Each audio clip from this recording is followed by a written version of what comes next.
जो गुरु को पकड़ के रखेगा वो दुनिया में किसी से नहीं हिलेगा।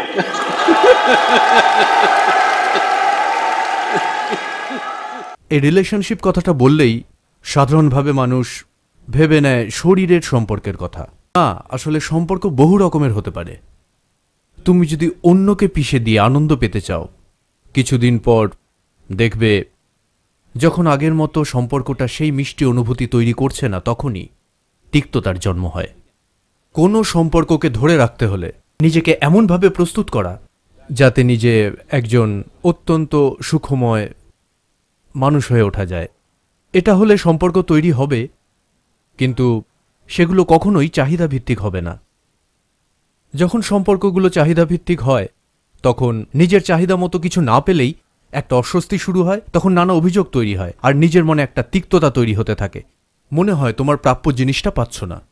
যদি নিজের ভিতরের চাহিদাগুলো বাদ দিতে পারো, তুমি নিজেই যদি আনন্দের উৎস হয়ে উঠতে পারো, যদি শুধু এটাই ঘটে, তাহলে দেখবে সব রকমের মানুষের সঙ্গে সুন্দর সম্পর্ক তৈরি হচ্ছে। তারা যেমনই হোক না কেন, তারা তোমার মতো না হলেও চলবে।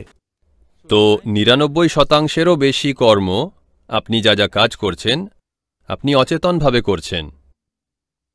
ধরুন অচেতনভাবে আমি কোনো কিছু নিয়ে বারবার এরম ছুঁড়ে চলেছি, আর সেটা আমারই মাথার ওপর এসে পড়ছে।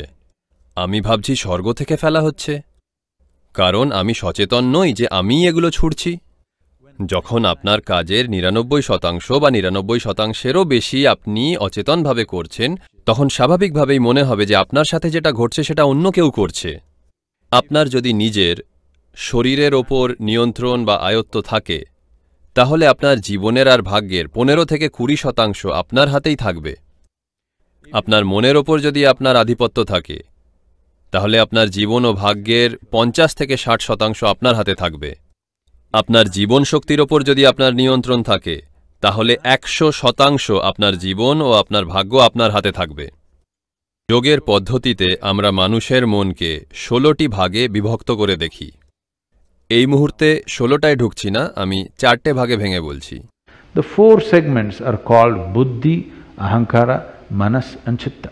এই ৪টি ভাগ হল বুদ্ধি, অহংকার, মানস, চিত্ত। বুদ্ধি একটা ধারালো ছুরির মতন, যত ধারালো হবে তত ভালো। বুদ্ধি সবকিছুকে কেটে টুকরো টুকরো করে তাকে বিশ্লেষণ করে বোঝে। এটাই বুদ্ধির প্রকৃতি। সেই জন্যই মানুষের আজ এত সমস্যা হচ্ছে সম্পর্ক নিয়ে, কারণ আপনি যদি এরকম কাটাছেঁড়া করে কাউকে দেখেন, কাউকেই ঠিক মনে হবে না, আপনার নিজেকেও না।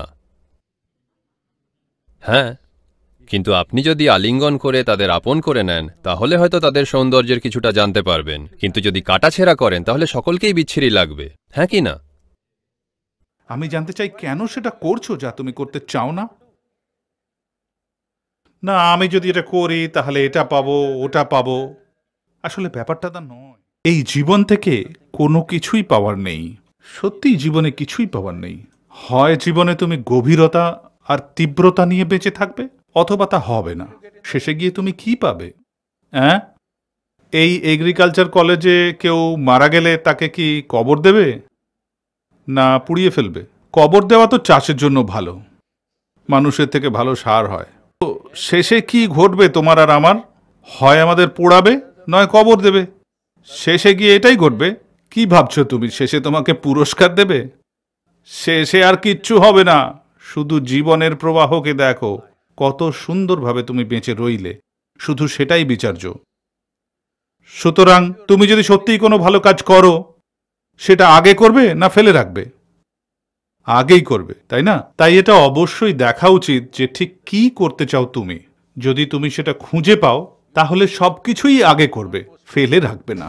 আত্মন বা আত্মা বলতে তুমি যাই উল্লেখ করো না কেন, সেটা আসলে একটা কল্পনা। এই অর্থে যে অভৌত বা নন ফিজিক্যালের নির্দিষ্ট কিছু সীমাবদ্ধতাকে মানুষ আত্মা বলে বর্ণনা করছে। কিন্তু আত্মার জন্য শরীর এখনও তোমার কর্মই। যদি কার্মিক গঠনটা সম্পূর্ণভাবে ভেঙে ফেলা যায়, আত্মা বলে কিছুই থাকে না। প্রত্যেকটা জিনিস সব কিছুর মধ্যে বিলীন হয়ে যায়। মহাসমাধি বা মহাপরিনির্বাণ বলতে যা উল্লেখ করা হয়, তা হল তুমি ধীরে ধীরে বুঝে নাও যে মূল চাবিকাঠিটা কোথায়, এবং কার্মিক কাঠামোটা তুমি এমনভাবে ভেঙে ফেলো যাতে তুমি সত্যি সত্যিই অস্তিত্বহীন হয়ে যাও। যখন কেউ মারা যায় আমরা বলি সেই লোকটা আর নেই, সেটা সত্য নয়। সে ব্যক্তিটা আজ আর সেরকমভাবে নেই যেরকমভাবে তুমি তাকে জানতে, কিন্তু সে অবশ্যই আছে। এখন যদি কার্মিক কাঠামোটা 100 ভাগ বিনষ্ট করে ফেলো তো তুমি অস্তিত্বের মধ্যে বিলীন হয়ে যাবে। এটাকেই মুক্তি বা মহাসমাধি বলা হয়েছে। হিন্দু ঐতিহ্য অনুযায়ী একে বলে মুক্তি, যৌগিক পরম্পরায় একে বলে মহাসমাধি, বৌদ্ধ মতে একে বলে মহাপরিনির্বাণ। সাধারণভাবে ইংরেজি ভাষায় আমরা বলি লিবারেশন। লিবারেশন বা মুক্তির অর্থ হল জীবন এবং জন্ম ও মৃত্যুর প্রক্রিয়া থেকে মুক্ত হয়ে যাওয়া। মুক্তি মানে হল শরীর ও মনের মৌলিক কাঠামো থেকে মুক্ত হয়ে যাওয়া। সব প্রাণ প্রতিষ্ঠিত স্থানের এটাই উদ্দেশ্য। কাশী এত গুরুত্বপূর্ণ তার কারণ তার বিশালতার কারণে। তারা যেভাবে এটি নির্মাণ করেছিলেন তার ঐশ্বর্য, তার সৌন্দর্যের কারণে। সেই সময় তারা বলতেন যে কাশীর মতো সুন্দর শহর সারা পৃথিবীতে কোথাও আর ছিল না।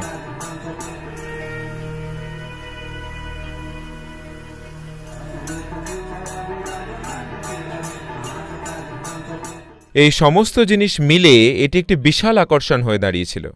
তারা সেই পরিবেশ তৈরি করেছিল জনগণের দৃষ্টি আকর্ষণ করার মতো।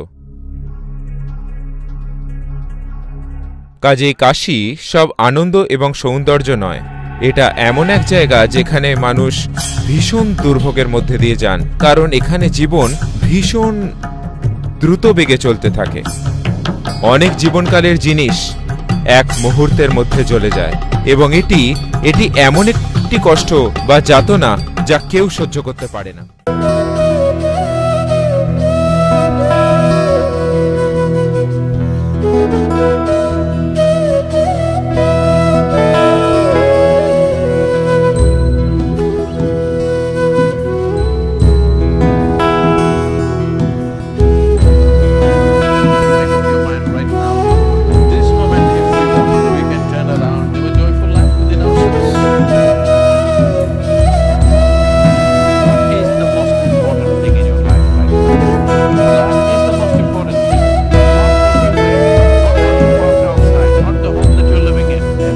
Making simple things complex.